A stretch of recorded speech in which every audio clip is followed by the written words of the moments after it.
जगत की रंग क्या देखूं, तेरा दीदार काफी है। जगत के रंग क्या देखूं, तेरा दीदार काफी है। करूं मैं प्यार किस किस से, तेरा एक प्यार काफी है। जगत के रंग क्या देखूं, तेरा दीदार काफी है।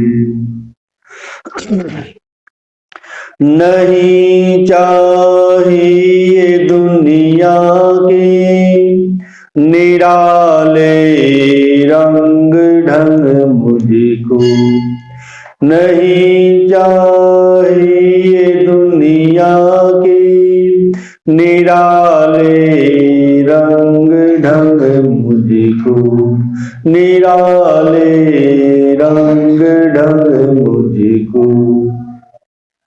चली जाऊं मैं वृंदावन, तेरा दीदार काफी है। जगत के रंग क्या देखूं, तेरा दीदार काफी है। करूं मैं प्यार किस किस से, तेरा एक प्यार काफी है। जगत की साजवाजों से हुए हैं कान अब बहरे। जगत की साजवाजों से हुए हैं कान अब बहरे। कहाँ जाकर सुनूं अनहद तेरी झंकार काफी है। जगत के रंग क्या देखूं, तेरा दीदार काफी है। करूं मैं प्यार किस किस से, तेरा एक प्यार काफी है। जगत के रिश्तेदारों ने बिछाया जाल माया का।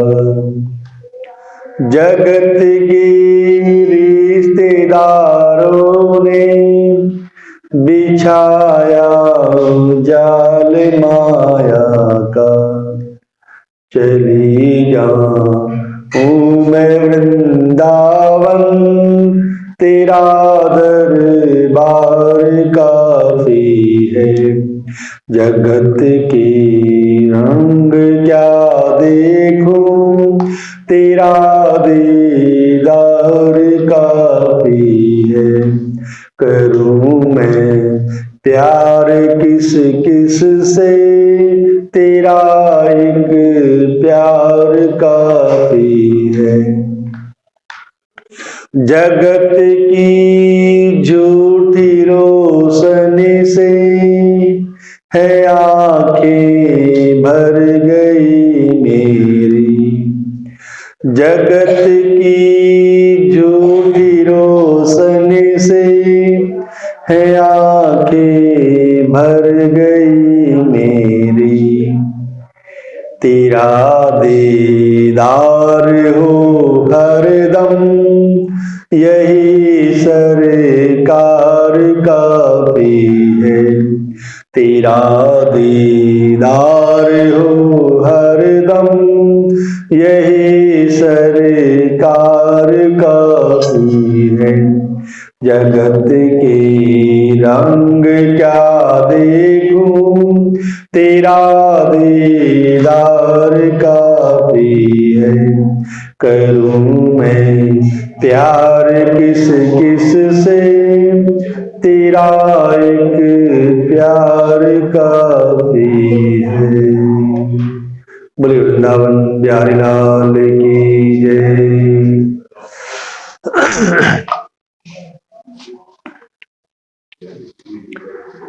कार्तिक मास का महात्म्य बताते हुए नारद जी राजा पृथु से कहते हैं कि माता पार्वती की आज्ञा लेकर भगवान विष्णु जलंधर की पत्नी का पातिव्रत धर्म भ्रष्ट करने के लिए चले।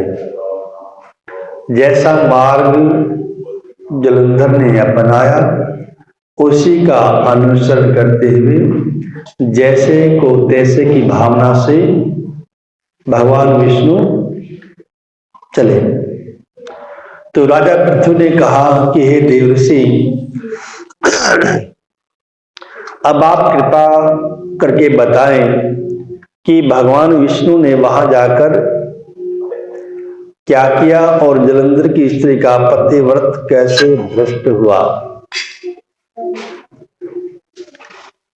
तो नारद जी ने कहा कि जलंधर के नगर में जाकर भगवान विष्णु ने जलंधर की पत्नी का पतिव्रता भ्रष्ट करने के लिए उसकी पत्नी वृंदा, जो बहुत ही भगवान विष्णु की ही परम भक्त थी और पतिव्रता स्त्री थी, तो भगवान विष्णु उसके पातिव्रत धर्म को भ्रष्ट करने के लिए जलंधर के नगर में गए और एक बाग में जाकर ठहर गए। जब भगवान ने अपनी माया वहां पर जाकर फैलाई तो वृंदा को रात में स्वप्न आया। वह उनकी माया और अद्भुत कार्य पद्धति थी भगवान की कि वृंदा को स्वप्न आया रात को ही। उनकी माया के द्वारा जलंधर की स्त्री पतिव्रता वृंदा ने रात में ही स्वप्न देखा कि उसका पति नग्न अवस्था में होकर सिर पर तेल लगाए हुए महेश पर चढ़कर दक्षिण दिशा की ओर जा रहा है। वह काले रंग के फूलों की माला पहने हुए है। उसकी चारों ओर हिंसक जीव हैं। वह सिर मुंडवाए हुए है। इस अवस्था में जलंधर दक्षिण की ओर जा रहा है। उसने अपने नगर को समुद्र में डूबा हुआ देखा। स्वप्न में ही उसे अपशकुन दिखाई देने लगे। इस प्रकार के बहुत ही भयानक सपने वृंदा ने रात में देखे। फिर तुरंत ही वह जाग गई और स्वप्न के संबंध में विचार करने लगी कि ऐसा स्वप्न मुझे क्यों आया, क्या मेरे पति कोई संकट में तो नहीं है। इतने में उसने सूर्य को उदय होते हुए देखा तो सूर्य में उसे एक छिद्र दिखाई दिया और वह कांतिहीन था। सूर्य में आज वो चमक नहीं थी। उसे अपने अनिष्ट की जानकारी होने लगी कि आज कुछ न कुछ अनिष्ट अवश्य होगा और वह भयभीत होकर रोने लगी। वह महल से बाहर छज्जे पर गई, अटारी पर चढ़ी, कभी नीचे आई।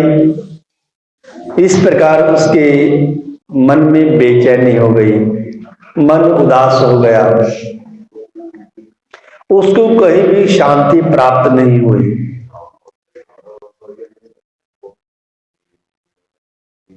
फिर वह अपनी 2 सखियों को साथ लेकर उपवन में गई। लेकिन वहां भी उसको शांति प्राप्त नहीं हुई। फिर वह जंगल की ओर निकल गई, लेकिन जंगल में भी उसको चैन नहीं आया, शांति नहीं मिली। वन में उसने सिंह के समान दो भयंकर राक्षसों को देखा, जिससे वह अत्यंत भयभीत होकर भागने लगी। जब राक्षस उसके नजदीक आ रहे थे, उसी समय वहां पर अपने शिष्यों के साथ एक तपस्वी आ गया। ये सभी भगवान की माया से हो रहा है। भगवान विष्णु अपनी लीला दिखा रहे हैं। तो उसी समय एक तपस्वी अपने दो शिष्यों के साथ आया, तो वृंदा उसके पैरों को हाथ लगाकर उससे अपनी रक्षा के लिए प्रार्थना करने लगी कि मुझे, हे मुनीश्वर, मुझे बचाओ। मुनि ने अपनी एक ही हुंकार में उन दोनों राक्षसों को वहां से भगा दिया। वृंदा को बहुत आश्चर्य हुआ कि ऋषि तो बहुत ही शक्तिशाली हैं, तपस्वी हैं, और वह वैसे मुक्त होकर मुनि को हाथ जोड़कर प्रणाम करने लगे और प्रार्थना करने लगी कि हे मुनीश्वर, मैं अपने पति के विषय में बहुत चिंतित हूं। मेरा पति युद्ध करने के लिए गया हुआ है।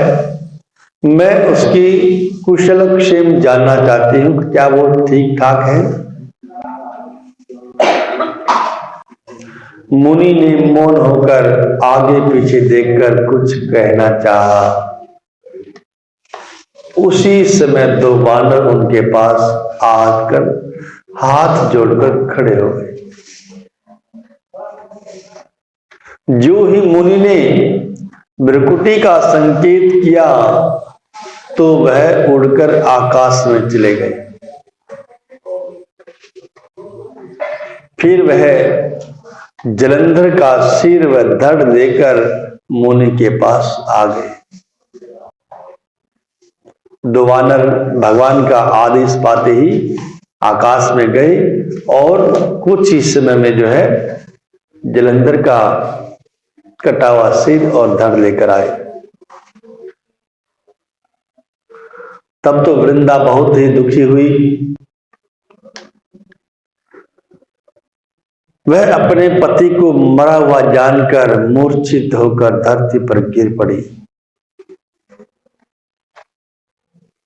और अनेक प्रकार के वचन कहकर दारुण विलाप करने लगे, क्योंकि पति वर्ता स्त्री के लिए उसका पति ही प्राण होता है। उसके बाद उसने मुनि से कहा कि हे कृपा निधे, हे करुणा निधान, आप मेरे पति को जीवित कर दीजिए। आप में ऐसा सामर्थ्य है, आपके अंदर वह शक्ति है, आप मेरे पति को जीवित कर दीजिए। पतिव्रता प्रायण दैत्य राज जलंधर की पत्नी वृंदा ने मुनि से बार बार प्रार्थना की और ऐसा कहकर दुखी श्वासों को छोड़ती हुई मुनि के चरणों में गिर पड़ी। बार बार उस मुनि से प्रार्थना करी है कि मेरे पति को आप जीवित कीजिए। तब मुनीश्वर ने कहा कि यह शिव जी के द्वारा युद्ध में मारा गया है, भगवान शंकर ने इसको मारा है, अतः यह जीवित नहीं हो सकता। भगवान शंकर तो वैसे भी संहार के देवता हैं और जिसको भगवान शंकर मारते वो जीवित नहीं हो सकता, क्योंकि जिसे भगवान शंकर मार देते हैं वो दोबारा जीवित नहीं हो सकता है।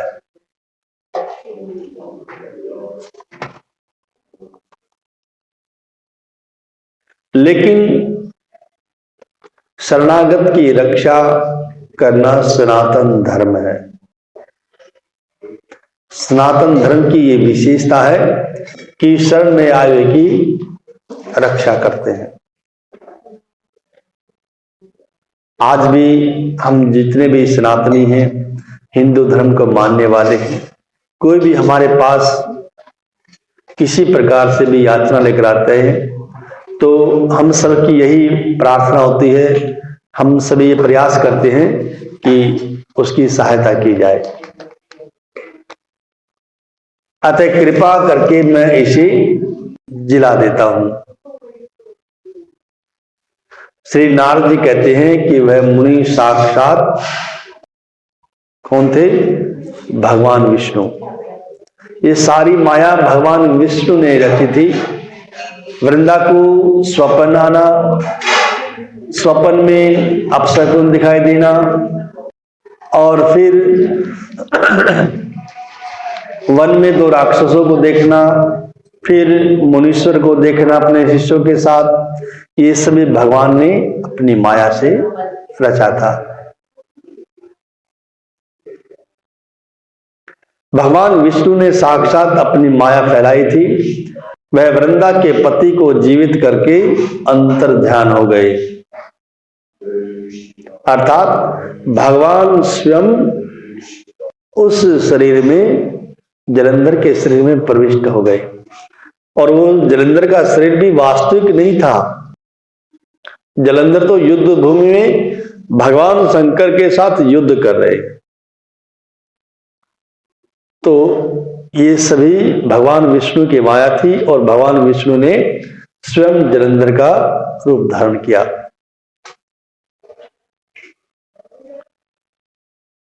जलंधर ने उठकर वृंदा का आलिंगन किया, गले से लगाया अपने धर्मपत्नी को।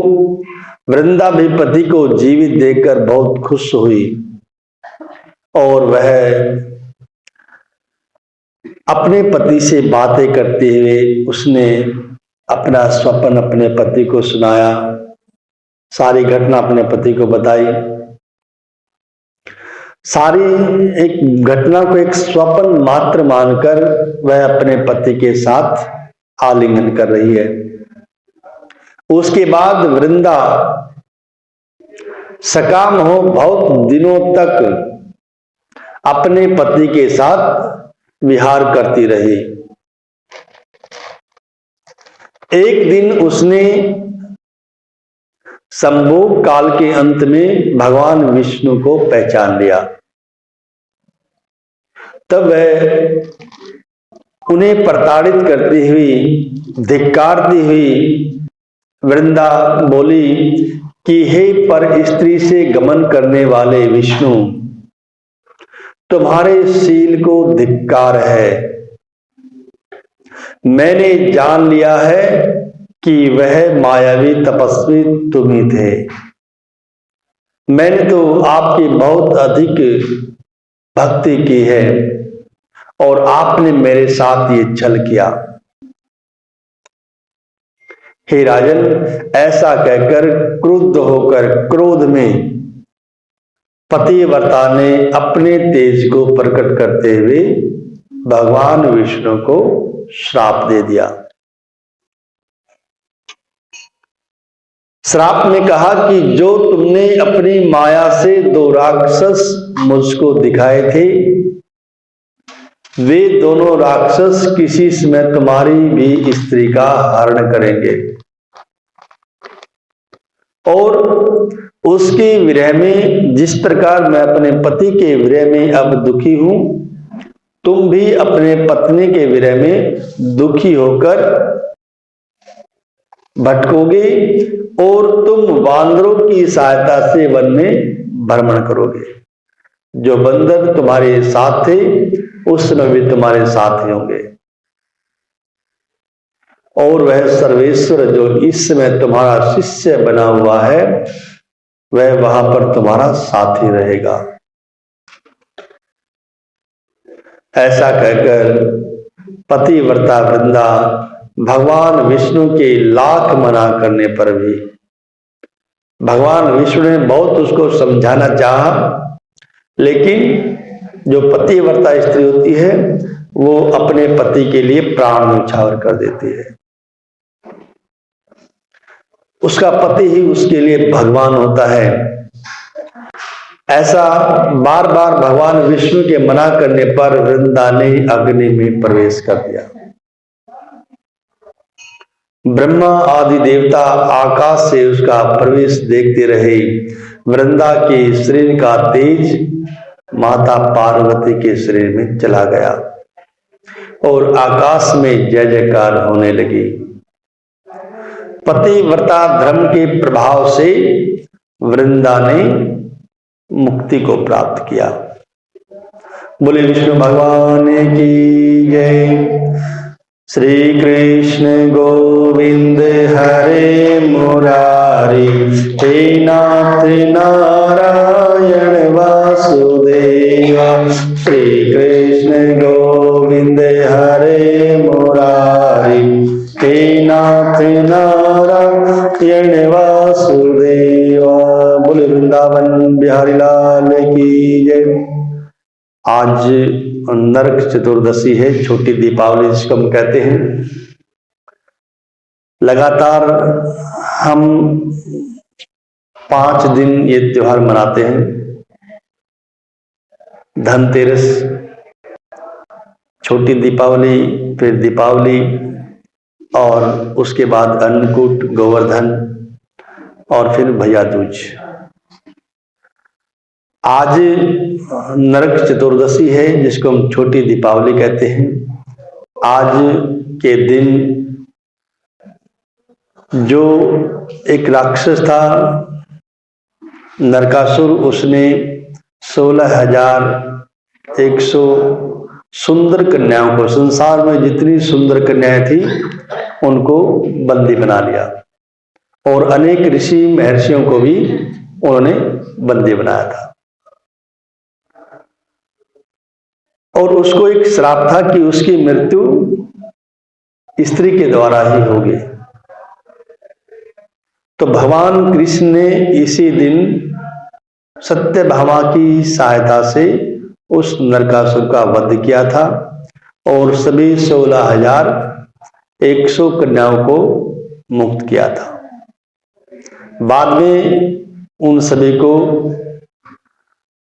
अपनी पत्नी के रूप में उन्होंने भगवान ने स्वीकार किया। इसलिए इसको नरकासुर के नाम से भी नरक चतुर्दशी कहते हैं। और आज के दिन यमराज के लिए दीपदान किया जाता है ताकि हमें यम के दर्शन न हो, हमें यम यात्रा न सहनी पड़े, हमें प्रभु की शरण प्राप्त हो। इसलिए हम दीपदान करते हैं। आज हमें यमराज के लिए तर्पण करना चाहिए और उन्हीं के निमित्त दीपक जलाना चाहिए।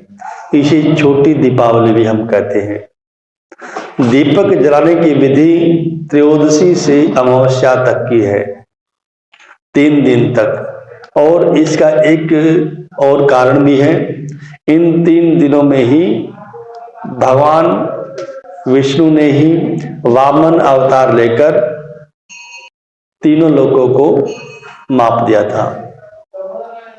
इसलिए भी जो है 3 दिन लगातार हम दीपक जलाते हैं। अमावस्या को कल जो है बड़ी दीपावली है और उसको तो सभी जानते हैं। भगवान राम के स्वागत के लिए सभी अयोध्या वासियों ने घी के दीपक जलाए थे। और हम दीपावली से कुछ दिन पहले से ही अपने घरों की साफ सफाई करते हैं। जितने भी व्यर्थ वस्तु होती है, कूड़ा कबाड़ा होता है, उसको हम बाहर निकालते हैं और घर को स्वच्छ रखते हैं। घर की साफ सफाई के साथ हमें पवित्रता का भी विशेष ध्यान रखना चाहिए, क्योंकि भगवान का आगमन, महालक्ष्मी का आगमन उसी घर में होगा जिसमें साफ सफाई भी होगी और पवित्रता भी होगी। इसलिए अपने घर को पवित्र मंदिर की तरह जो है पवित्र रखें, तो माँ लक्ष्मी की कृपा हम सब पर होगी। इसलिए ये त्योहार हम सभी के लिए बहुत ही महत्वपूर्ण है और लक्ष्मी की आवश्यकता तो सभी को होती है। लक्ष्मी आए, भगवान विष्णु के साथ आए और हमारे शुभ कार्यों के लिए आए, यही हम सबकी कामना होती है, प्रार्थना होती है। बोले लक्ष्मी मैया की जय। श्री कृष्ण गोविंद हरे मुरारी, हे नाथ नारायण वासुदेवा। श्री कृष्ण गोविंद हरे मुरारी, हे नाथ नारायण हे नाथ नारायण वासुदेवा, हे नाथ नारायण वासुदेवा, हे नाथ नारायण देवा, हे नाथ नारायण वासुदेवा। श्री कृष्ण गोविंद हरे मुरारी, नाथ नारायण वासुदेवा। श्री कृष्ण गोविंद हरे मुरारी, हे नाथ नारायण वासुदेवा। बोले वृंदावन बिहारी लाल की जय। राम और लक्ष्मण दशरथ के बेटे, दोनों बन खंड जाए। हे जी कोई राम मिले भगवान। राम और लक्ष्मण दशरथ के बेटे, दोनों बन खंड जाए। हे जी कोई राम मिले भगवान। एक बन चाले, दो बन चाले, तीजे में लग आई प्यास। हे जी कोई राम मिले भगवान। छोटा सा छोरा गौवे चरावे, पानी तो प्याओ नंद लाल। हे जी कोई राम मिले भगवान। नाड़ कुआ नाड़ जोहर, नाड़ सरवर ताल। हे जी कोई राम मिले भगवान। हर के घर ते उठी बदलिया, बरस रही झड़लाए। हे जी कोई राम मिले भगवान। भर गए कुएं, भर गए जोहर, भर गए सरवर ताल। हे जी कोई राम मिले भगवान। भर के लोटा पानी का लाया, पियो तो श्री भगवान। हे जी कोई राम मिले वान। तेरा पानी हम जब पीवांगे, नाम बताओ माई और बाप। हे जी कोई राम मिले भगवान। पिता अपने का नाम न जानू, सीता से मारी माय। हे जी कोई राम मिले भगवान। चल भाई लड़के उस नगरी में, जित थारी सीता माँ। हे जी कोई राम मिले भगवान। खड़ी खड़ी सीता केस सुखावे, हरे रूख की छाम। हे जी कोई राम मिले भगवान, ढकले रे माता इनके शान, बाहर खड़े श्री राम। हे जी कोई राम मिले भगवान, उस मानस का मुखड़ा न देखो, जीव दिन दिया वनवास। हे जी कोई राम मिले भगवान, पाट गई धरती समा गई सीता, खड़े लखाम भगवान। हे जी कोई राम मिले भगवान, बाजिलू जी कहन चोटा पकड़ा, चोटे में हरि हरि डाम। हे जी कोई राम मिले भगवान, राम की माया राम ही जान, भज लो सीताराम। हे जी कोई राम मिले भगवान, भज लो सीताराम। हे जी कोई राम मिले भगवान, राम राम राम राम राम राम राम राम राम राम सीताराम। हे जी कोई राम मिले भगवान। बोले राजा रामचंद्र भगवान की जय।